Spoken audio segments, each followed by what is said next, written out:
Sir, Rahul മാങ്കൂട്ടത്തിൻ്റെ വിഷയത്തിൽ രണ്ട് തരം ആളുകളെ നമുക്ക് കാണാം. ഒന്ന് അതിജീവിതയുടെ കൂടെ നിൽക്കുന്ന ആളുകളും മറ്റൊന്ന് അതിജീവനൊപ്പം നിൽക്കുന്ന ആളുകളും. അല്ല, അങ്ങനെയല്ല. അത് അത് അതിജീവനൊപ്പമല്ല, അത്തരത്തില് എരപിടിയനൊപ്പം നിൽക്കുന്ന അല്ല, ആളാണ്. അങ്ങനെ അതിജീവനാണ്, അതിജീവിതക്കൊപ്പം അല്ല എന്നിട്ട് കുറെ പേര് ഫേസ്ബുക്കിലൊക്കെ അവരുടേതായ കുറെ അഭിപ്രായങ്ങൾ പേരൊക്കെ പറയുന്നുണ്ട്. ഈ നാട്ടിൽ എന്ത് കച്ചറത്തരത്തിനും ഉണ്ടാവില്ല. അമ്മയെ ഇപ്പം തല്ലിയാലും 2 തീർച്ചയായിട്ടും വർഷം. അതുകൊണ്ട് അത് വിട്ടേക്ക്. ഇപ്പൊ ഫെന്നി നിനാൻ ഒരു പോസ്റ്റുമായിട്ട് രംഗത്തെത്തിയിരിക്കുക ചെയ്യുന്നത് അത് സമൂഹ മാധ്യമങ്ങളിൽ വലിയ രീതിയിൽ ചർച്ച ചെയ്യുകയാണ്. അദ്ദേഹം അതില് ഈ മൂന്നാമത്തെ അതിജീവിത നൽകിയ പരാതി അവർ പറയുന്നത് 2024 രാഹുൽ മാങ്കൂട്ടത്തിൽ ബലാത്സംഗം ചെയ്തു എന്നുള്ളതാണ്. പക്ഷെ 2025 രാഹുലിനെ കാണുവാൻ വേണ്ടിയിട്ട് ഇവര് മുറവിളി കൂട്ടുന്നു, ശല്യം ചെയ്യുന്നു എന്ന് പറഞ്ഞുകൊണ്ടാണ് അദ്ദേഹം ആ പോസ്റ്റ് ചെയ്തിരിക്കുന്നത്. നിരവധിയായിട്ടുള്ള മെസ്സേജസും അതിൽ കാണിക്കുന്നുണ്ട്. അതിൽ അവർ പറയുന്നുണ്ട്, എനിക്ക് രാഹുലിനെ ഫ്ലാറ്റിൽ വെച്ചിട്ട് കുറച്ച് മണിക്കൂർ, രാത്രി ആയാലും കുഴപ്പമില്ല, ഒരു സേഫ് പ്ലേസ് മതി, രാഹുലിനെ കണ്ടേ പറ്റൂ എന്നാണ് പറയുന്നത്. അപ്പൊ ഇതില് ഫെന്നി നൈനാൻ ചോദിക്കുന്ന ഒരു ചോദ്യമുണ്ട്. 2026 3 മണിക്കൂർ ബലാത്സംഗം ചെയ്ത ആളെ 2025 ഒക്ടോബറിൽ അതേ 3 മണിക്കൂർ ഒറ്റയ്ക്ക് കാണണം എന്ന് പറയുന്നതിന്റെ ലോജിക്ക് എന്താണ്? അങ്ങ് എങ്ങനെയാണ് വിലയിരുത്തുന്നത്? ഇതിൽ പുതിയതായിട്ട് ഒന്നും തന്നെ ഇല്ല. യഥാർത്ഥത്തിൽ ഈ ചാറ്റ് കൂടി പുറത്തു വന്നതോട് ഒരു കാര്യം കൂടി വ്യക്തമായി. കാരണം എന്താണെന്ന് വെച്ചിട്ടുണ്ടെങ്കിൽ, സാധാരണ ആളുകളൊക്കെ ഇത്തരം പണികളൊക്കെ ചെയ്യുമ്പോൾ അത് ഒറ്റയ്ക്ക് തന്നെ ആയിരിക്കും മാനേജ് ചെയ്യുക. പക്ഷെ ഇതങ്ങനെ പോലുമല്ല. ഒരു മാനേജറെയും ഓഫീസ് സ്റ്റാഫിനെയൊക്കെ വെച്ച് മാനേജ് ചെയ്യാൻ തക്ക വിപുലമായിട്ടുള്ള സംവിധാനമാണ് മിസ്റ്റർ മാങ്കൂട്ടത്തിൽ ഒരുക്കിയത് എന്നറിയുമ്പോൾ ഞാൻ ഇതിൽ ഞെട്ടിയിരിക്കുകയാണ് ചെയ്യുന്നത്. കാരണം ഈ ചാറ്റിൽ താങ്കൾക്ക് കാണാൻ സാധ്യതയില്ലാത്ത, ഇരപിടിയന്മാരുടെ ഒപ്പം നിൽക്കുന്നവർ കാണാൻ സാധ്യതയില്ലാത്ത കുറച്ച് വാചകങ്ങളുണ്ട്. അതെന്താണെന്ന് വെച്ചാൽ, പുറത്തൊരു പോലീസുകാരൻ നിൽക്കുന്നുണ്ട്.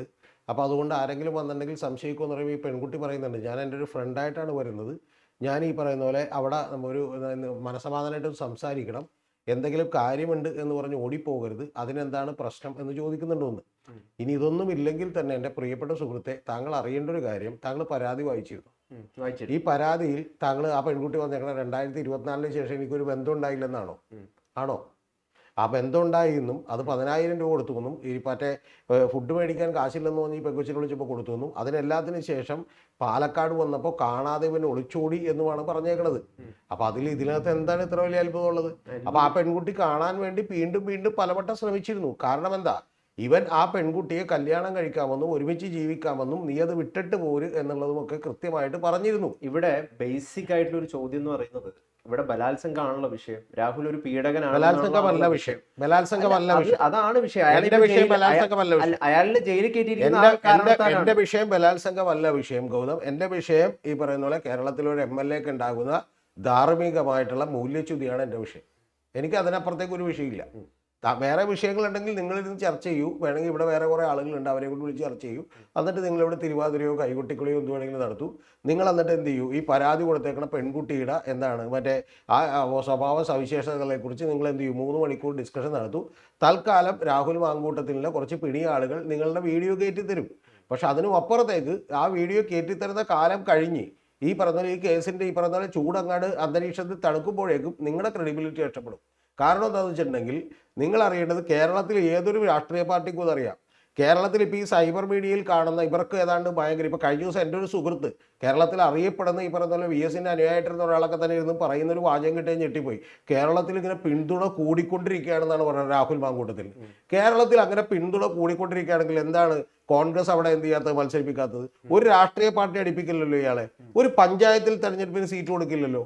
കാരണം ഇതൊക്കെ ഈ പറയുന്ന പോലെ കുറേ ഈ പറയുന്ന പോലെ വേതാളങ്ങൾ, അതായത് ഈ പറയുന്ന പോലെ മാങ്കൂട്ടം മാപ്രകൾ എന്ന് പറയാവുന്ന ആളുകൾ ഇപ്പോൾ യൂട്യൂബിൽ ഉണ്ടായിക്കൊണ്ടിരിക്കുകയാണ്. ആ യൂട്യൂബിൽ ഉണ്ടായിക്കൊണ്ടിരിക്കുന്ന ആളുകളൊക്കെ ഇങ്ങനെ ഈ പറയുന്ന പോലെ എന്ത് ചെയ്യാണ്, മറ്റേ തിരയടിച്ച് കയറ്റുന്ന പോലെ അവരിങ്ങനെ ഇരുന്ന് അടിച്ചുകൊണ്ടിരിക്കുകയാണ്. വേറൊരു വലിയ യൂട്യൂബ് മറ്റേ ചാനൽ നടത്തുന്ന ഒരാളുണ്ട്, പേര് പറഞ്ഞ് നിങ്ങൾക്ക് ബുദ്ധിമുട്ടാവുന്നുള്ളതുകൊണ്ടാണ്, വേണമെങ്കിൽ ഞാൻ പറയാം, എനിക്ക് കുഴപ്പമില്ല. പുള്ളി ഒരു ദിവസം വീഡിയോ ചെയ്യുന്നത് മാങ്കൂട്ടം ഈ പറയുന്ന പോലെ എരപിടിയനെന്ന് ഉറപ്പായി, ഇനി മറ്റേ എന്താണ് സൈക്കോപാത്ത് ക്രിമിനലോ എന്ന് പറഞ്ഞ് ഒരു ദിവസം വീഡിയോ ചെയ്യും. പിറ്റേ ദിവസം വീഡിയോ ചെയ്യുന്നതെന്ന് പറഞ്ഞാൽ മാങ്കൂട്ടൻ രക്ഷപ്പെടും, കേസ് പൊളിഞ്ഞു, പിണറായി തകർന്നു എന്ന് പറഞ്ഞ് ഒരു ദിവസം വീഡിയോ ചെയ്യും. പിറ്റേ ദിവസം വീഡിയോ ചെയ്യുമ്പോഴത്തേക്ക് പറഞ്ഞാൽ വേറെ അങ്ങനെ വായി തോന്നി പിച്ചുമ്പയൊക്കെ എന്ത് ചെയ്യാം പറയാം. രതീഷ് ചക്രവാണിക്ക് ഒരു സ്റ്റാൻഡേ ഉള്ളൂ. ആ സ്റ്റാൻഡിൽ എൻ്റെ നിലപാടെന്ന് പറയുന്നത്, ഇനി അതിജീവിതകൾ 10ഓ 25ഓ പേര് വരും. ആ 25ഓ 30ഓ പേര് വരുമ്പോൾ ആ അതിജീവിതകളുടെ സ്വഭാവ സവിശേഷതകളോ അവരുടെ കുഴപ്പങ്ങളോ അവരുടെ കുറ്റകൃത്യങ്ങളോ ഒന്നും കാണാൻ എൻ്റെ ബാധകമല്ല. എന്നെ ബാധിക്കുന്ന ഒരു പ്രധാനപ്പെട്ട കാര്യം എന്ന് പറയുന്ന ഒറ്റ കാര്യമുള്ളൂ, ഇതാണ്. ഇതിൽ എന്നെ ഈ ചാറ്റിൽ ഫെനി നൈനാൻ പോലെയുള്ള ആളുകൾ ഞെട്ടിക്കുന്ന ഒരു കാര്യം എന്ന് പറഞ്ഞാൽ ഇപ്പോൾ സാധാരണ ഇപ്പോൾ ഗൗതം കൃഷ്ണ ഇത് ചെയ്യുകയാണ്, രതീഷ് ചക്രവർത്തി ചെയ്യാന്ന് പറഞ്ഞാൽ നമ്മളിത് ഗോപ്യമായിട്ട് വെക്കാനും ഇത് ആരും അറിയാതിരിക്കാനും ശ്രമിക്കും. അങ്ങനെയുള്ള ഒരു ക്രിമിനൽ പോലുമല്ല ഇത് യഥാർത്ഥത്തിൽ അതിനേക്കാൾ ഭീകരനായിട്ടുള്ള ഒരു ക്രിമിനലാണ്. കാരണം ഇതിനു വേണ്ടി മാനേജറൊക്കെ വെച്ച് മാനേജർ വഴി തന്നെ ഇത്തരത്തിലുള്ള പെൺകുട്ടികൾ എന്ത് ചെയ്യുന്നു, ബന്ധപ്പെടുന്നു എന്ന് പറഞ്ഞാൽ ഇതൊരു സ്ഥിരം കൃഷിയായിരുന്നു, കൊണ്ടാക്കി കൊടുക്കാനും ഇതുപോലെ ചെയ്യാനും ഒക്കെ ആളുകൾ ഉണ്ടായിരുന്നു എന്നുള്ളതാണ്. അതിനെ അങ്ങനെയാണോ വ്യാഖ്യാനിക്കേണ്ടത്? സ്വാഭാവികമായിട്ട് ഒരു MLA ആണ്, MLAക്ക് സെക്രട്ടറി അതുപോലുള്ള മറ്റു ആളുകൾ ഉണ്ടാവും. അപ്പൊ തിരക്കുള്ള ആളുകൾക്ക് അത്തരം എന്താണ് ഇവരെയൊക്കെ കോണ്ടാക്ട് ചെയ്യും, അങ്ങനെയാണല്ലോ? താങ്കൾക്ക് അത് അറിയാത്ത കാര്യമല്ല. എനിക്കറിയാത്ത കാര്യമാണ്. അപ്പൊ തീർച്ചയായിട്ടും എനിക്കറിയാത്ത കാര്യമാണ്. MLAക്ക് ഇവിടെ ഞാനൊരു കാര്യം പറയട്ടെ സാർ, MLA തിരക്കുള്ള ഒരാളാണ്. അപ്പൊ അയാളെ ഞാനൊന്ന് പറയട്ടെ സുഹൃത്തെ, ഞാനൊന്ന് പറയട്ടെ, ഇത്രയും നേരം ഞാനൊന്ന് ഒരു വാചകം കൂടി പറയട്ടെ. താങ്കൾ ഈ മറ്റേ താങ്കളുടെ അഭിപ്രായം കമന്റായി ഇതിന്റെ ഈ ചർച്ചയുടെ പൊതു സ്വഭാവമായിട്ട് അങ്ങനെ അടിച്ചേൽപ്പിച്ചിട്ട് പോകരുത്, അത് നടക്കൂല. ഞാൻ ചോദിക്കുന്നത്, MLAക്ക് തിരക്കുള്ള ഒരാളാണ്, എന്തിനാണ് ഒരു MLAക്ക് തിരക്കുള്ളത്? ആ നിയോജക മണ്ഡലത്തിലെ 2.5 ലക്ഷം വരുന്ന വോട്ടർമാരെയും 50 ലക്ഷത്തോളം വരുന്ന കുടുംബങ്ങളെയും അവരുടെ നിത്യദിന പ്രശ്നങ്ങളിലും ഇടപെടാനും ഈ പറഞ്ഞ പോലെ അത് പരിശോധിക്കാനുള്ള തിരക്ക് വേണ്ടത്. അതിന് വേണ്ടിയിട്ട് ഗവൺമെന്റ് കാശ് കൊടുത്തിട്ടാണ് ഒരു PA വെച്ചേക്കുന്നത്, മനസ്സിലായ? അയാൾക്ക് ഈ പറഞ്ഞ പോലെ പെട്രോൾ അടിക്കാനുള്ള സൗകര്യവും അതുപോലെ കാറ് മേടിക്കുമ്പോൾ ഫ്രീ ആയിട്ട് ലോൺ കൊടുത്തേക്കണമൊക്കെ എന്ന് പറഞ്ഞാൽ നമ്മൾ പലിശ കൊടുക്കുന്ന കാശിൽ നിന്ന് എടുത്താണ്. അതാണ് ഈ പണിക്ക് വേണ്ടി ഉപയോഗിക്കുന്നത്. ഇനി പറഞ്ഞു. അപ്പം ഇതിലിപ്പോ ഇയാൾക്കൊരു തിരക്കില്ലായിരുന്നു. അല്ല, ഇതില് ഫെനിനൈനൻ പറയുന്ന ഒരു കാര്യമുണ്ട്. ഈ സ്ത്രീ ശല്യം ചെയ്ത് ബുദ്ധിമുട്ടിപ്പിക്കുകയായിരുന്നു, ഒഴിവാക്കി വിട്ടതാണ്, പലതവണ ഫോൺ എടുക്കുന്നില്ല. ഇവർക്ക് രാഹുലിനെ കണ്ടേ പറ്റുള്ളൂ. അപ്പം ഓഫീസിൽ മറ്റാളുകളും ആൾക്കാരൊക്കെ ഉണ്ടാവും, അവിടെ കാണാൻ പറ്റില്ല. അപ്പം സേഫ് പ്ലേസ് എന്ന് പറയുന്നത് അയാളുടെ ഫ്ലാറ്റ് ആണ്. രാത്രി ആയാലും കുഴപ്പമില്ല, അല്ലെങ്കിൽ ഡ്രൈവ് പോകണം ഇയാളും ഒന്നിച്ച്. അപ്പം ഇവിടുത്തെ ചോദ്യം എന്ന് പറയുന്നത്, ഇവിടെ ബേസിക്കലി ഒരു ചോദ്യമേ ഉള്ളൂ. നിയമപരമായിട്ട് നോക്കുകയാണെങ്കിൽ ഇത് ബലാത്സംഗമായിട്ട്, അതായത് അതിക്രൂരമായിട്ട് ഇയാള് ഈ ആ ക്ലബ് 7 ഹോട്ടലിൽ നിന്ന് പീഡിപ്പിച്ച നിയമപരമായിട്ടുള്ള കാര്യങ്ങളൊന്നും ഒരു മിനിറ്റ് പറഞ്ഞിട്ടേ സ്ത്രീക്ക് അത്രമാത്രം വേദന ഉണ്ടായിട്ടുണ്ടെങ്കിൽ അവരെന്തിനാണ് പിന്നീടും ഇയാളുടെ സ്നേഹത്തിനായിട്ട് നിയമപരമായിട്ടുള്ള കാര്യങ്ങളൊക്കെ കോടതിയും പോലീസും കൂടി നോക്കിക്കോളും. എൻ്റെ കയ്യിൽ അതിന്റെ റിമാൻഡ് റിപ്പോർട്ടും ബാക്കിയുള്ള രേഖകളും ഇരിക്കുന്നുണ്ട്. അതൊന്നും എനിക്കിവിടെ വായിക്കാൻ കഴിയാത്തത് കൊണ്ട് നിയമപരമായിട്ടുള്ള അത്തരം കാര്യങ്ങളൊന്നും എനിക്കിവിടെ ചർച്ച ചെയ്യാൻ പറ്റില്ല. എൻ്റെ കയ്യിൽ റിമാൻഡ് റിപ്പോർട്ട് നടക്കും. ഞാൻ ചോദിക്കുന്നത് വളരെ സിമ്പിൾ ആയിട്ടുള്ള ചോദ്യം, താങ്കൾ ഇപ്പൊ പറഞ്ഞ ലളിതമായിട്ടുള്ള ഒരു ചോദ്യമാണ്.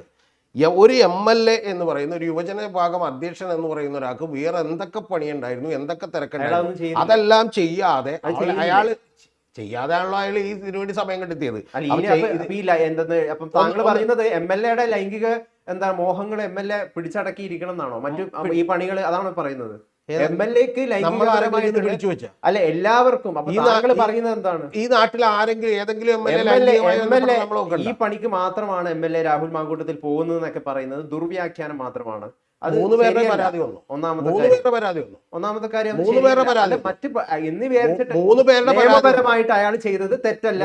അയാൾ എത്ര പെൺകുട്ടികളെടുത്ത്, അയാൾ വേണമെങ്കിൽ 10 പെൺകുട്ടികളെടുത്തും ഇടപെട്ടോട്ടെ. പ്രണയം ഒരാളുമായിട്ട് സ്നേഹിക്കുന്നത് അല്ലെങ്കിൽ ബന്ധപ്പെടുന്നത്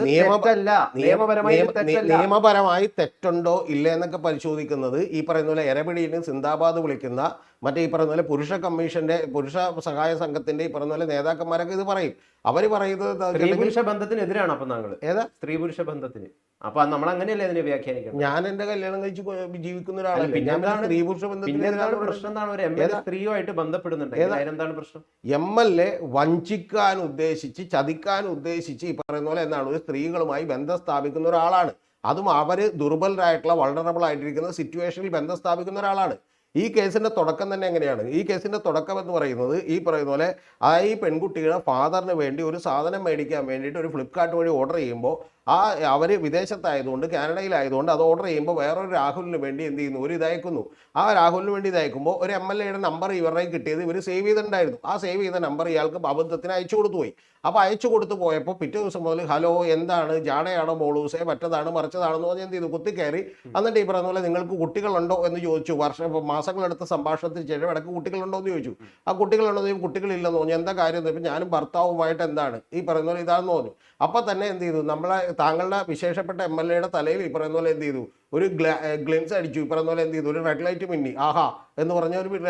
അങ്ങനെ വീണ്ടും ഈ പറഞ്ഞ പോലെ ബന്ധം സ്ഥാപിച്ചു എന്നാണ്. ഞാൻ ഒരിക്കലും നല്ലൊരു ഈ പറഞ്ഞ പോലെ ഭർത്താവായിരിക്കില്ല, പക്ഷെ ഞാൻ അച്ഛനായിരിക്കും, എനിക്ക് 3 കുട്ടികൾ വേണം എന്നൊക്കെ പറഞ്ഞ് എന്ത് ചെയ്തു, ഇവർ ഇടപെട്ടു. ഇനി അടുത്തൊരു വാചകം താങ്കളിപ്പോൾ പറഞ്ഞതിൽ നൈസായിട്ടൊക്കെ പറഞ്ഞുവല്ലോ. ഒന്ന് ആലോചിച്ച് നോക്കിയേ, ഒരു പെൺകുട്ടിയെ ഈ പറയുന്ന പോലെ എന്ത് ചെയ്യുന്നു, അവരെ ഈ പറയുന്ന പോലെ ഇനി ഒരു വാദത്തിന് വേണ്ടി അനുവാദത്തോടു കൂടിയാണ് തന്നെ വെക്ക്. അവരോടുകൂടി ഈ പറയുന്ന പോലെ എന്ത് ചെയ്യുന്നു, ഒരു ബന്ധം സ്ഥാപിക്കുന്നു. ആ ബന്ധം സ്ഥാപിച്ചതിന് ശേഷം അവരുടെ കയ്യിൽ നിന്ന് ഈ പറയുന്ന പോലെ ഇന്നർവെയർ മേടിക്കുന്നു, അവരുടെ കയ്യിൽ നിന്ന് വാച്ച് മേടിക്കുന്നു, അവരുടെ കയ്യിൽ നിന്ന് ഷൂ മേടിക്കുന്നു. ഇതെല്ലാം കഴിഞ്ഞിട്ട് ഫെനി നയനാൻ എന്ന് പറയുന്ന ഒരുത്തനിരുന്ന് പറയുകയാണ് ഇവരുടെ ഈ പറയുന്ന പോലെ എന്താണ് ഇവന്, ഞാൻ പറയുന്നില്ല ആ ഭാഷ, ഇവൻ്റെ ഈ പറയുന്ന പോലെ മറ്റേ ആള് ഇവനിരുന്ന് പറയുന്ന ഒരു വാചകമാണ് എന്നു പറയുന്നത്. അതിനെ ഞങ്ങൾ ഒഴിവാക്കി വിട്ടതാണെന്ന്. ഏറ്റവും കുറഞ്ഞ പക്ഷെ അതിന്റെ കാശെങ്കിലും കൊടുത്ത് നമ്മൾ തമ്മിൽ ഒരുമിച്ച് ജീവിക്കാൻ പറ്റില്ല എന്തെങ്കിലും പറയണ്ടേ എൻ്റെ മുഖേന ഗൗതം? താങ്കൾക്ക് പറയണ്ടേ? അപ്പൊ താങ്കളപ്പം എന്റെ മനസ്സിലാക്കൽ താങ്കൾ ഇത്രയും വളരെ കൃത്യമായിട്ട് പറയുന്നത് തുടക്കം മുതൽ എങ്ങനെയാണ് ഇത് എൻഡ് ചെയ്തത് അതുവരെയുള്ള എല്ലാ ചാറ്റ് സംഭാഷണവും ഇവർക്കിടയിലുള്ള എല്ലാ സിറ്റുവേഷൻസിലൂടെ ഒക്കെ താങ്കൾ കടന്നുപോയി, എല്ലാം അറിയാം. ഞാൻ കടന്നു പോയിട്ടില്ല. അല്ല താങ്കൾ അത് മനസ്സിലാക്കിയ രീതിയിലാണ് ഞാൻ ഗൗതം മനസ്സിലാക്കിയതിനേക്കാൾ കൂടുതൽ മനസ്സിലാക്കിയിട്ടുണ്ട്. കാരണം എന്താ പറയുക, ഞാൻ വെറുതെ ഇരുന്ന് ആർക്കും അറിയില്ല. അല്ല, പൊതുജന നമ്മൾ ഈ മാധ്യമങ്ങൾ കോടതിയായി മാറി തീരേണ്ട, അതാണ് പറയുന്നത്. അതുകൊണ്ട് ഇവിടെ മാധ്യമങ്ങൾ കോടതിയായി മാറിത്തീരുന്നതിന്റെ ആവശ്യമില്ല. അതുകൊണ്ടാണ് ഞാൻ പറഞ്ഞത് നിയമപരമായി ഇതിൽ ശരിയുണ്ടോ തെറ്റുണ്ടോ എന്നൊക്കെ ഉള്ളത് ആര് വേണമെങ്കിലും വ്യാഖ്യാനിച്ചോട്ടെ. പക്ഷേ എല്ലാ നിയമങ്ങൾക്കും അപ്പുറത്തുള്ള ഈ പറയുന്ന പോലെ ഒരു മര്യാദയുണ്ട്. ആ മര്യാദയും ഈ പറയുന്ന പോലെ ഒരു വഞ്ചകന്റെ വേഷവും ഒരു MLA എടുത്ത് അണിയുന്നതും ഒരു എരപിടിയന്റെ വേഷവും എടുത്ത് അണിയുന്നത് ശരിയാണോ എന്നുള്ളതാണ്. ഒരൊറ്റ വാചകം. ബോറിസ് ജോൺസൺ എന്ന് പറയുന്ന ഒരാള് കോവിഡ് പ്രോട്ടോകോൾ ലംഘിച്ച് എന്നാണ് ലണ്ടനിൽ ഈ പറയുന്ന പോലെ എന്ത് ചെയ്തപ്പോൾ ഒരു പാർട്ടിയിൽ പങ്കെടുത്തപ്പോൾ അദ്ദേഹത്തിന് അവിടെ രാജിവെക്കേണ്ടി വന്നു. അതുപോലെ തന്നെ ഈ പറഞ്ഞ പോലെ ബിൽ ക്ലിന്റന്റെ കേസിൽ ഒരു കേസുണ്ടായപ്പോൾ അവിടെ എന്ത് ചെയ്യേണ്ടി വന്നു, രാജിവെക്കേണ്ടി വന്നു. ആ പെൺകുട്ടിക്ക് പരാതി പോലും ഉണ്ടായില്ല. പക്ഷെ അത്തരത്തിൽ ഈ പറഞ്ഞ പോലെ കാര്യങ്ങൾ ഒരു ധാർമ്മികമായി ഉയർന്ന മൂല്യ നിലവാരത്തിലേക്ക് കേരളവും ഇന്ത്യയും ഉയരണമെന്നാണ് എൻ്റെ ആഗ്രഹം. പക്ഷെ താങ്കളെപ്പോലുള്ളവരുടെ ആഗ്രഹം എന്ന് പറയുന്നത് അങ്ങനെയൊന്നും നമ്മൾ ഉയരരുത്, പകരം ഇവർക്കൊന്നും നിയമപരമായ ഒരു കുഴപ്പമില്ല എന്ന് പറയുകയും ഇതിൽ പരാതി വരുന്ന ആളുകളുടെ ഈ പറഞ്ഞ സ്വഭാവ വൈശേഷ്യങ്ങളും അവർക്ക് പറ്റിയ തെറ്റുകളെക്കുറിച്ചും നിങ്ങൾ വലിയ ക്രൂരമായിട്ടുള്ള അന്വേഷണം നടത്തുമെന്നാണ്. യഥാർത്ഥത്തിൽ ഇന്ത്യൻ നിയമം പറയുന്നത് അവരുടെ പുറത്തൊരു അന്വേഷണം നടത്താതിരിക്കാനോ അവരെ പുറത്ത് എന്തുകൊണ്ടാണ് എരയുടെ പേര് മാത്രം പുറത്തുവിടാത്തത്? അവരപഹസിക്കപ്പെടും, അവരപമാനിക്കപ്പെടുന്ന ഒരു സമൂഹമാണ്, ഒരു പുരുഷാധിപത്യ സമൂഹമാണെന്നാണ്. അല്ലാതെ ഇല്ല രാഹുൽ ഈശ്വരക്കിരുത്ത് പറയുന്ന പോലെ കുറെ പെണ്ണുങ്ങൾ കാണുവന്ന ആണുങ്ങൾ ഗർഭിണിയാക്കി ലാസ്റ്റ് അവർ പ്രസവിച്ച് പീഡിപ്പിച്ച് ഗർഭിണിയാക്കി. അതുകൊണ്ട് അവരെ രക്ഷിക്കാൻ വേണ്ടിയിട്ട് വരൂ നമുക്കൊരു മെൻസ് കമ്മീഷൻ ഉണ്ടാന്ന് പറഞ്ഞാൽ പ്രിയപ്പെട്ട ഗൗതം എന്നെ വിടൂ, എന്നിട്ട് നിങ്ങൾ എന്ത് ചെയ്യും, മെൻസ് കമ്മീഷനിൽ അംഗത്വം എടുക്കൂ, അതിന്റെ രക്ഷാധികാരിയാവും. ഇത്തരത്തിലുള്ള സ്ത്രീകളോട് പറയാനുള്ളത് ദയവ് ചെയ്തിട്ട് താങ്കളെ സ്ത്രീകളെ കുറെ നാളെ ഉപദേശിക്കാം. ഈ കഴിഞ്ഞ ദിവസം വിദേശത്തുള്ള രണ്ടുപേര് വിളിച്ചിട്ട് പറഞ്ഞു അവൻ ഏതാണ്, കാരണം അവനോട് ആദ്യമേ തന്നെ പറയൂ ഈ പറയുന്ന പോലെ സ്ത്രീകളെ ഒന്നും ഉപദേശിക്കാൻ അവൻ ആളായിട്ടില്ലെന്ന് പറയാൻ. അഭിപ്രായം പറയല്ല. അതായത് ഭർത്താക്കന്മാരുള്ള സ്ത്രീകള് ദയവ് ചെയ്തിട്ട് ഭർത്താക്കന്മാരെ വഞ്ചിക്കാതിരിക്കുക, ഒന്നാമത്തെ കാര്യം. രണ്ടാമത്തെ കാര്യം എന്ന് പറയുന്നത്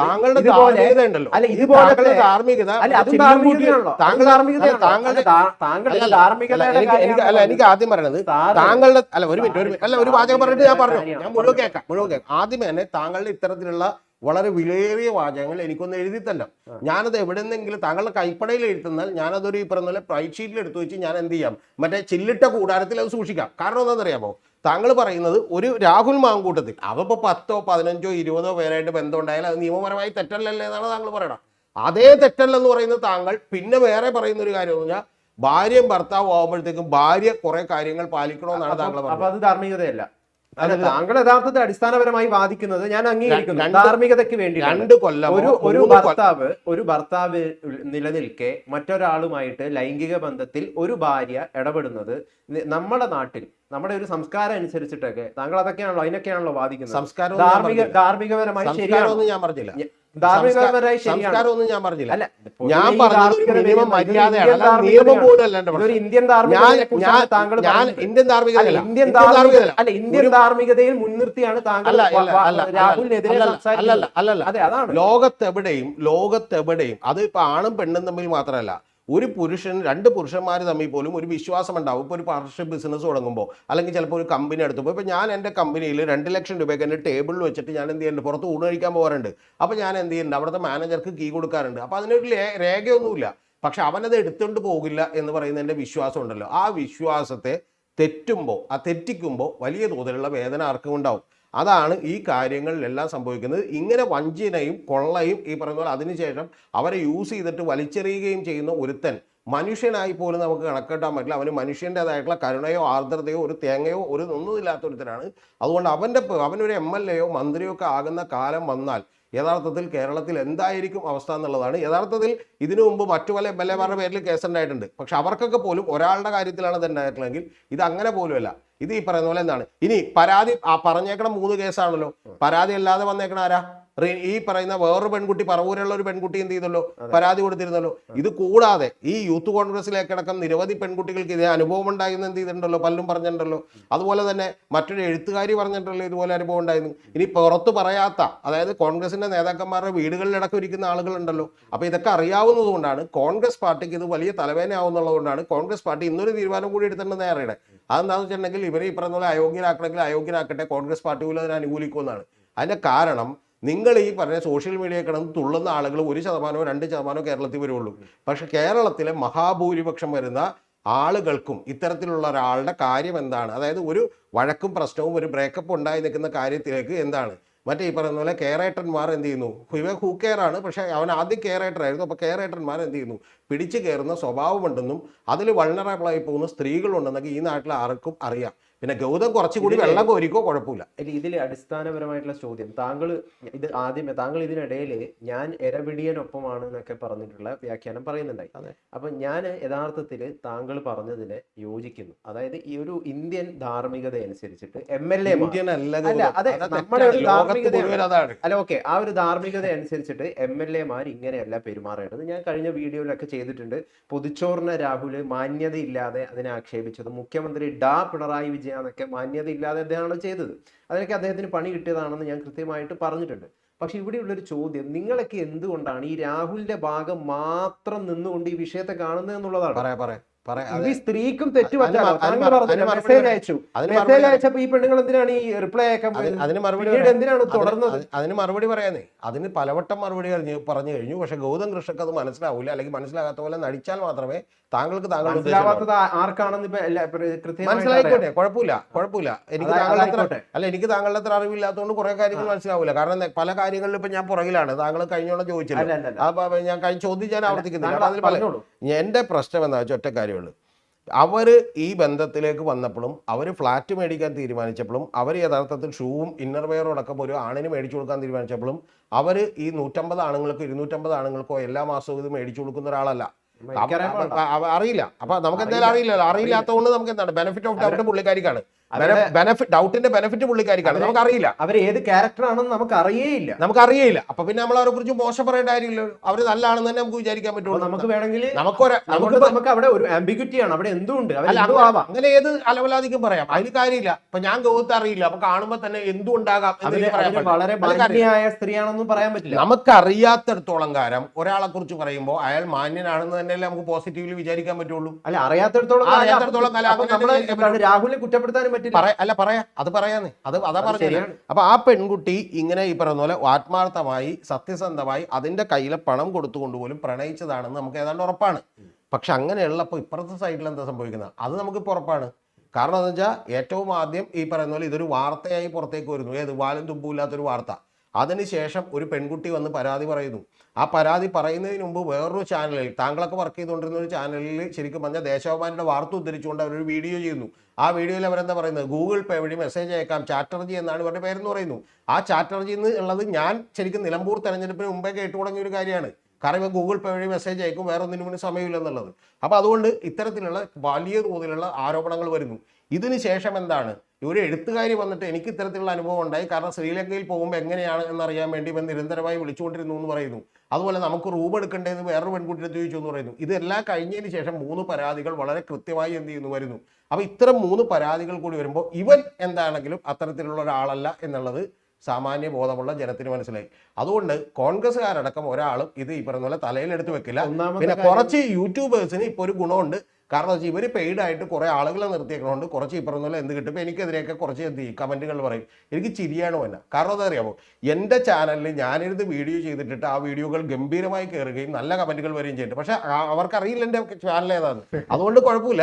പക്ഷെ നിങ്ങളുടെ ഈ ചാനലും ബാക്കി ഇതുപോലെയുള്ള കുറേ ചാനലും ഷാജന്റെ ചാനലും ഒക്കെ ശ്രദ്ധിക്കുന്നുണ്ട്. അതെന്ത് ചെയ്യുന്നു, അതിന്റെ താഴെ വന്ന് എന്ത് ചെയ്യും കമന്റ് ചെയ്യും. പക്ഷെ താൽക്കാലികമാണ്, ക്രെഡിബിലിറ്റി നിഷേധിച്ചിട്ടില്ലെന്നേ. ഇതിന് ആരാ നിഷേധിക്കുന്നേ?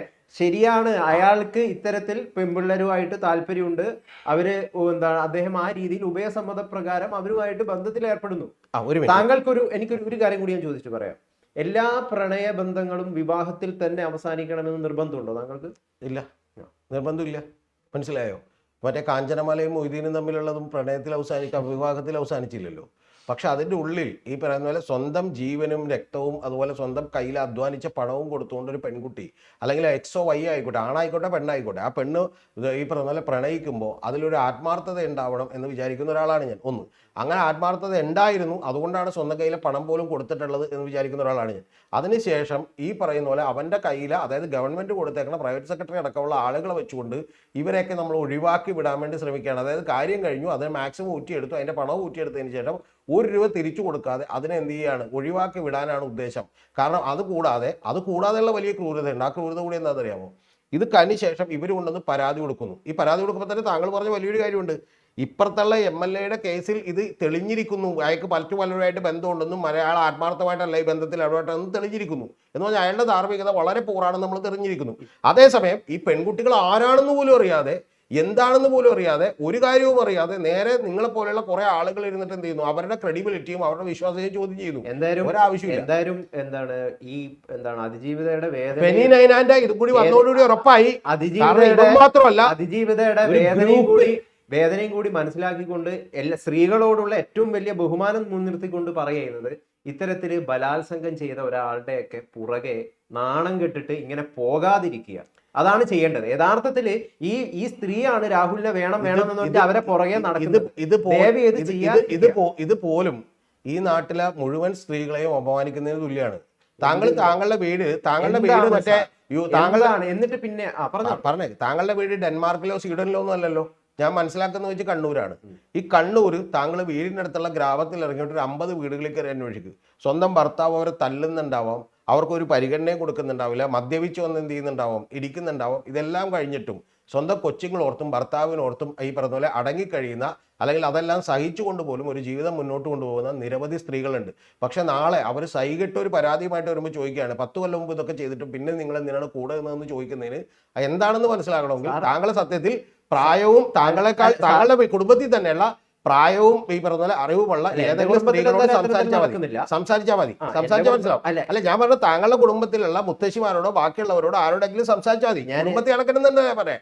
അവർക്ക് ഈ തൊട്ടയൽവക്കത്തെ കുടുംബങ്ങളിൽ ഇങ്ങനെ നടന്നിട്ടും എന്തുകൊണ്ടാണ് ആ സ്ത്രീകൾ ഇതെല്ലാം സഹിച്ച് നിൽക്കുന്നത് എന്നുള്ളതിന്റെ കാരണം മനസ്സിലാവുമെന്ന് ഞാൻ പറഞ്ഞു. സാർ, ഞാൻ പറഞ്ഞത്, ഞാൻ നവോത്ഥാനത്തെ കുറിച്ചാണ് സംസാരിച്ചത്. അതായത് കുറച്ചും കൂടി പ്രോഗ്രസീവ് ആയിട്ട് എംപവർമെന്റിനെ കുറിച്ചാണ് സംസാരിച്ചത്. ദയവ് ചെയ്തിട്ട് ഇത്തരം ആളുകളുടെ പുറകെ ഈ സ്ത്രീകൾ പോവാതിരിക്കുക. ബലാത്സംഗം ചെയ്ത് ശരീരത്തിൽ ഉപദ്രവിച്ച ഒരാളുടെ പുറകെ നിങ്ങൾ എന്തിനു സഞ്ചരിക്കുന്നു? കുറച്ചും കൂടി എന്താണ് എംപവർ ആകും. Very good. ഇത് സ്ത്രീകളെ ബഹുമാനിച്ചുകൊണ്ടാണ്. താങ്കൾക്ക് സത്യത്തില് താങ്കൾ ഇവിടെ ഇരിക്കേണ്ട ഒരാളല്ല, താങ്കൾ AMMയുടെ പ്രസിഡന്റ് ആവേണ്ട ഒരാളാണ്, സെക്രട്ടറി. കാരണം എന്താണെന്ന് അറിയാമോ? ഇരക്കൊപ്പം ഓടുകയും മറ്റേ വേട്ടക്കാരനൊപ്പം ഓടുകയും ഇരയോർക്ക് വേണ്ടി പ്രാർത്ഥിക്കുകയും ചെയ്യുന്നു എന്ന് പറയുന്ന ഉടായ്പ പണിയാണ് താങ്കൾ എടുത്തുകൊണ്ടിരിക്കുന്നത്. അത് പറഞ്ഞിരുന്നില്ല. ചാടരുത് പറഞ്ഞോ, ഞാനത് കഴിഞ്ഞ് കേൾക്കാം. ഞാൻ വേണമെങ്കിൽ അരമണിക്കൂർ ഇരുന്ന് കേൾക്കാം. താങ്കൾ മോണോലോഗായിട്ട് പറഞ്ഞു, ഞാൻ ഇവിടെ നിന്ന് ഉറങ്ങാം. അപ്പം ഒറ്റ കാര്യമുള്ളൂ. താങ്കൾ പറഞ്ഞുകൊണ്ടിരിക്കുന്ന കാര്യം എന്ന് വെച്ചാൽ, താങ്കൾ മറ്റേ വുമൺ എംപവർമെന്റിനെ കുറിച്ചാണെന്നൊന്നും പറയരുത്. മനസ്സിലായി? വുമൺ ഇമാൻസിപ്പേഷനെ കുറിച്ചാണ് താങ്കൾ സംസാരിക്കുന്നത് എന്നുള്ള വലിയ വാചകങ്ങളൊന്നും പറയരുത്. ഒന്നാമത്തെ എനിക്കത്ര ഇംഗ്ലീഷ് പരിചയമില്ല, അപ്പോൾ അതുകൊണ്ട് ഞാൻ ഞെട്ടിപ്പോവും. രണ്ടാമത്തെ കാര്യം എന്ന് പറഞ്ഞാൽ, താങ്കൾ ഇതൊന്നും പറയരുത്. കാരണം എന്ന് വെച്ചാൽ, ഒരു പെൺകുട്ടി ആ പെൺകുട്ടിയെ ചതിച്ച വഞ്ചിച്ച ഒരാൾക്കെതിരെ പരാതി കൊടുക്കുമ്പോൾ ഈ പെൺകുട്ടിയുടെയും ഇരകളുടെയും ഒക്കെ ഈ പറഞ്ഞ പോലെ എന്താണ് അവരുടെ ചരിത്രവും ഭൂമിശാസ്ത്രവും ഒക്കെ എടുത്ത് ഈ പറഞ്ഞ പോലെ പരതി അവരിൽ എന്തെങ്കിലും കുഴപ്പമുണ്ടോ നോക്കുന്നയാൾ യഥാർത്ഥത്തിൽ സഹായിക്കുന്നത് ഈ മാങ്കൂട്ടം എന്ന് പറയുന്ന ഈ പറയുന്ന പോലെ എരപിടിയൻ MLA ആണ് എന്നുള്ള യാഥാർത്ഥ്യമുണ്ട്. ആ യാഥാർത്ഥ്യം കണ്ടിട്ട് എന്ത് ചെയ്താൽ മതി. പിന്നെ വുമൺ എംപവർമെന്റിനെ കുറിച്ച് സംസാരിച്ചാൽ മതി. അതുകൊണ്ട് എനിക്ക് വല്ലാത്ത ഈ പറഞ്ഞ പോലെ എന്ത് ചെയ്യുന്നു, ഛർദിൽ വരുന്നു. കാരണം വെച്ചാൽ വുമൺ എംപവർമെന്റ് എന്നൊന്നും താങ്കൾ എൻ്റെ മുമ്പ് വെച്ച് പറയരുത്. എൻ്റെ റിക്വസ്റ്റ് ആണ്. വേണമെങ്കിൽ ഞാൻ കുറച്ചു നേരം ഈ പറഞ്ഞ പോലെ അഭിനയിക്കാൻ ശ്രമിക്കാം. ഇനി പറഞ്ഞു സാർ, ഞാൻ പറയുന്നത്, ഇത്തരത്തില് ഉപദ്രവിക്കുന്ന ആളുടെ പുറകെ നിങ്ങൾ പോകാതിരിക്കുക. അത് തീർച്ചയായിട്ടും സ്ത്രീകളെ ഉയർത്തുന്ന ഒരു നിലപാടാണത്. അതാണ് ഞാൻ പറഞ്ഞത്. ഇവര് പക്ഷേ വീണ്ടും അയാൾക്ക് താഴെ നിൽക്കുകയാണ് ചെയ്യുന്നത്. എന്നിട്ട് പിന്നീട് ബലാത്സംഗമായിട്ട് വരുന്നത്. ഞാൻ ഒരിക്കലും എരപിടിയനൊപ്പമല്ല. ഇതും കൂടി പറഞ്ഞിട്ട് സാറ് പറഞ്ഞു നിർത്താം. ഞാൻ ഒരിക്കലും എരപിടിയനൊപ്പമല്ല. പക്ഷേ ഈ പൊതുസമൂഹം ചെയ്യുന്നത് പോലെ ഒരാളുടെ സൈഡിൽ മാത്രം നിന്നുകൊണ്ട് ചിന്തിക്കാൻ വയ്യാത്തത് കൊണ്ടാണ് രണ്ട് ഭാഗത്തും നിന്നുകൊണ്ട് ചിന്തിക്കുന്നത്. അപ്പോൾ യഥാർത്ഥത്തിൽ ഉത്തരം കോടതിയാണ് കണ്ടെത്തേണ്ടത്. ഈ സ്ത്രീ യഥാർത്ഥത്തിൽ രാഹുൽ ഇവരെയൊക്കെ വഞ്ചിച്ചോ എന്നുള്ളതിന്റെ പൂർണ്ണമായിട്ടുള്ള ഉത്തരവൊന്നും എൻ്റെ കയ്യിലില്ല. നമ്മുടെ കയ്യിൽ ഇപ്പോൾ ഉള്ളത് വെറും ഹാഫ് ബേക്ക്ഡ് ആയിട്ടുള്ള അർദ്ധസത്യം. അല്ലല്ല, ഇപ്പൊ നമ്മുടെ കയ്യിലുള്ളത് നിഷേധിക്കാതെ ഈ സ്ത്രീകളുമായിട്ടെല്ലാം എനിക്ക് ബന്ധമുണ്ടായിരുന്നു എന്നും ഒരേ സമയം തന്നെ ഞാൻ ഇവരൊക്കെയായിട്ട് ബന്ധപ്പെട്ടിരുന്നു എന്നും അത് ശാരീരികമായിട്ടുള്ള ബന്ധമായിരുന്നു എന്നും പക്ഷെ അത് നിയമപരമായി തെറ്റല്ലെന്നും അത് ഉഭയകക്ഷി സമ്മതപ്രകാരമായിരുന്നു എന്നും വാദിക്കുന്ന രാഹുൽ മാങ്കൂട്ടത്തിലെയാണ് നമ്മൾ കാണുന്നത്. കാരണം മറ്റൊരു കാര്യവും രാഹുൽ മാങ്കൂട്ടത്തിൽ ഇതേവരെ നിഷേധിച്ചിട്ടില്ലെന്ന് മാത്രമല്ല, കോടതിയിൽ ജാമ്യത്തിന് വേണ്ടി എഴുതി കൊടുത്തിട്ടുള്ള അഫിഡവിറ്റിൽ പോലും ഇത്തരം കാര്യങ്ങൾ കൃത്യമായി പറഞ്ഞിട്ടുണ്ട്. മറ്റപ്പുറത്തെ സൈഡ് നമുക്കറിയില്ല, അതുകൊണ്ട് നമ്മൾ അവർ മാന്യരായിരുന്നു എന്ന് വിചാരിക്കുന്നു. ഇപ്പുറത്തെ സൈഡ് നമുക്ക് ഇപ്പോഴേ അറിയാം. കാരണം എന്ന് വെച്ചാൽ യാതൊരുവിധ ധാർമ്മികതയുടെ പറഞ്ഞ ഒന്നും തൊട്ടുകൂടിയിട്ടില്ലാത്ത, ഇതിനു വേണ്ടി സ്വന്തം മാനേജേഴ്സിനെ വെച്ച് പോലും മാനേജ് ചെയ്തുകൊണ്ടിരുന്ന വലിയൊരു സംഘമായിരുന്നു ഇതിൻ്റെ പിന്നിലെന്ന് അറിയുന്നു. ഒന്ന്. പിന്നെ രണ്ടാമത്തത്, താങ്കൾ പറഞ്ഞതിലൊരു കാര്യം, ഇംഗ്ലീഷിലൊരു സെയിങ് പറയും, it might B difficult but it is possible എന്ന് പറയും. കേട്ടണ്ട ആ വാചകം തന്നെ നമുക്ക് വേറൊരു രീതിയിലും പറയാം, it might be possible but it is too difficult എന്ന് പറയാം. ഈ രണ്ടാമത് പറയുമ്പോൾ എന്ന് വെച്ചാൽ അത് സാധ്യമാണ് പക്ഷെ അത് വളരെ ബുദ്ധിമുട്ടാണ് എന്നുള്ളതിലാണ് ഊന്നൽ കൊടുക്കുന്നത്. മറ്റത് അങ്ങനെയല്ല. മറ്റത് ആദ്യം പറയുന്നത് it might B difficult but it is possible എന്നാണ്. എന്ന് പറഞ്ഞാൽ അത് പോസിറ്റീവായ ഒരു കാര്യമാണ്. കാരണം അത് ചിലപ്പോൾ ബുദ്ധിമുട്ടായിരിക്കാം പക്ഷെ അത് സാധ്യമാണ് എന്നുള്ളതിലാണ് ഊന്നൽ കൊടുക്കുന്നത്. അപ്പോൾ അതേപോലെ നിങ്ങളുടെ വളരെ ബ്രില്യൻ്റ് ആയിട്ടുള്ള അവതരിപ്പിക്കലിലാണ് നിങ്ങൾ പറയുന്നത് ഇതും തെറ്റാണ് പക്ഷെ അതിലും തെറ്റുണ്ടാവും ഇതിലും തെറ്റുണ്ടാവും എന്ന് പറയുന്നത്. അത് നിങ്ങൾ പറഞ്ഞോളൂ, നിങ്ങൾക്ക് അതിനുള്ള എല്ലാ സ്വാതന്ത്ര്യമുണ്ട്. പക്ഷേ രതീഷ് ചക്രവാണി എന്ന് പറയുന്ന ഒരാളെ ഓപ്പോസിറ്റ് രീതി പറയുമ്പോൾ ഈ പറയുന്ന പോലെ പാവയെ പോലെ ഈ അച്ചാരോ മേടിച്ച് നമ്മൾ രതീഷ് ചക്രവാണി കേട്ടുകൊണ്ടിരിക്കുമെന്ന് വിചാരിക്കരുത്. ലക്ഷങ്ങൾ നഷ്ടപ്പെടുന്ന വലിയ പ്രശ്നങ്ങൾ എനിക്ക് അഭിമുഖീകരിക്കാൻ പോകുന്ന ഒരു കാര്യത്തെക്കുറിച്ചാണ് ഞാൻ അഭിപ്രായം പറയുന്നത് എന്നുള്ള നല്ല തികഞ്ഞ ബോധ്യത്തോടുകൂടി ഞാൻ പറയുന്നു. ഈ പണി ഈ പറയുന്ന ഈ രാഹുൽ മാങ്കൂട്ടത്തിൻ്റെ വീടിൻ്റെ അടുത്ത് കൂടി ഞാൻ പോരുമ്പോൾ അവിടെ വെച്ച് ഞാൻ ഒരു വീഡിയോ എടുക്കുന്നുണ്ട്. യഥാർത്ഥത്തിൽ ഷാജൻ എടുത്തിട്ടുള്ള ഒരു വീഡിയോക്കെതിരെ, അതായത് ഈ മ്യൂച്വൽ കൺസെൻറ്റ് എന്ന് പറയുന്നതല്ല, യഥാർത്ഥത്തിൽ ഇത് മാനിപ്പുലേറ്റഡ് കൺസെൻ്റ് ആണെന്ന് പറഞ്ഞു. അന്ന് ഞാൻ കയറിയിട്ടുള്ള ഹോട്ടലിൽ നടത്തുന്നത് അവിടുത്തെ ഒരു യൂത്ത് കോൺഗ്രസ് KSUവിൻ്റെ ജില്ലാ സെക്രട്ടറിയാണ്. ആ ജില്ലാ സെക്രട്ടറി എന്നോട് പറഞ്ഞു ഇവിടുന്ന് 3 മണിക്കൂറുള്ളൂ രാഹുൽ മാങ്കൂട്ടത്തിൻ്റെ വീട്ടിലേക്ക് അവിടെ പോകാമെന്ന് പറഞ്ഞു. മാങ്കൂട്ടത്തിൻ്റെ വീട്ടിൽ പോയാൽ ഇപ്പം മാങ്കൂട്ടത്തിന് വേണ്ടി PR ചെയ്യുന്ന ആളുകളെക്കാൾ ഗംഭീരമായ PR എനിക്ക് ചെയ്യാൻ പറ്റിയാൽ ഞാൻ എന്ത് ചെയ്താൽ എങ്കിൽ രാഹുൽ മാങ്കൂട്ടത്തിൽ ഇത്രയും കുഴപ്പത്തിലേക്ക് പറ്റില്ല കേട്ടോ, അത് വേറെ കാര്യം, ഇത്രയും കുഴപ്പത്തിലേക്ക് പറ്റില്ല ചെയ്താൽ. പക്ഷെ ഞാൻ ചെയ്യാൻ പറ്റുമായിരുന്നു. പക്ഷെ ഞാൻ എൻ്റെ സുഹൃത്തുക്കളോട് എൻ്റെ ഓഫീസിലുള്ള ആളുകളോട് പറഞ്ഞു എനിക്ക് ആ പണം വേണ്ട. കാരണം വെച്ചാൽ ഇത്തരം ഒരു പണി ഞാൻ എടുത്തിട്ട് ഞാൻ എന്ത് ചെയ്യാൻ പോകുന്നില്ല. കാരണം അതുകൊണ്ട് എനിക്ക് ഈ പറഞ്ഞ പോലെ ഭക്ഷണം കഴിക്കേണ്ട, എൻ്റെ കുട്ടികളും ഭക്ഷണം കഴിക്കേണ്ട, എൻ്റെ വീട്ടുകാരും ഭക്ഷണം കഴിക്കേണ്ട എന്ന് ഞാൻ പറഞ്ഞതിൻ്റെ അടിസ്ഥാനത്തിലാണ് ഞാൻ കൃത്യമായി പറഞ്ഞു. ഏറ്റവും കുറഞ്ഞൊരു 10 ലക്ഷം രൂപ വർക്ക് കിട്ടും. പക്ഷെ എനിക്കത് അറിയാവുന്ന ഒരാളാണ്. അതുകൊണ്ട് ഗൗതം കൃഷ്ണൻ മനസ്സിലാക്കുക, എന്നെ പറഞ്ഞ് മനസ്സിലാക്കൽ ഏറെക്കുറെ അസാധ്യമായിട്ടുള്ള കാര്യമാണ്. ഇറ്റ് മൈറ്റ് ബി ഡിഫിക്കൽട്ട് എന്നല്ല, അത് ഈ പറഞ്ഞ പോലെ എന്താണ്, ഇറ്റ് ഈസ് ഇമ്പോസിബിൾ ആണ്. എന്തായാലും സാറ് പറഞ്ഞത് സാറിൻ്റെ തന്നെ നിലപാടാണ്. അത് ഒരുപാട് ആ ഇത്തരത്തിലുള്ള നിലപാട് സ്വീകരിക്കുന്ന ഒരുപാട് പ്രേക്ഷകരുണ്ട്. പക്ഷേ ഒരു മാധ്യമ പ്രവർത്തകൻ എന്ന നിലയിൽ ഞാൻ ആഗ്രഹിക്കുന്ന ഒരു കാര്യം, രണ്ട് സൈഡും കേൾക്കുക, രണ്ട് സൈഡിലും തെറ്റുണ്ടോ ശരിയുണ്ടോ എന്നൊക്കെ അന്വേഷിക്കുക എന്നുള്ളതാണ്. ഈ ആളുകൾ ചെയ്യുന്നത് പോലെ രാഹുൽ മാങ്കൂട്ടത്തിൻ്റെ കൂടെ മാത്രം നിൽക്കുന്ന ഒരുപാട് അടിമകളുണ്ട്. അതുപോലെ അല്ലെങ്കിൽ അതിജീവിതയുടെ കൂടെ മാത്രം നിൽക്കുന്ന ഒരുപാട് അടിമകളുണ്ട്. ഇത്തരത്തിലുള്ള ഒരു അടിമയായി തീരാൻ എന്തായാലും ഞാൻ താല്പര്യപ്പെടുന്നില്ല എന്നുള്ളതാണ് എനിക്കിതിൽ പറയാനുള്ളത്.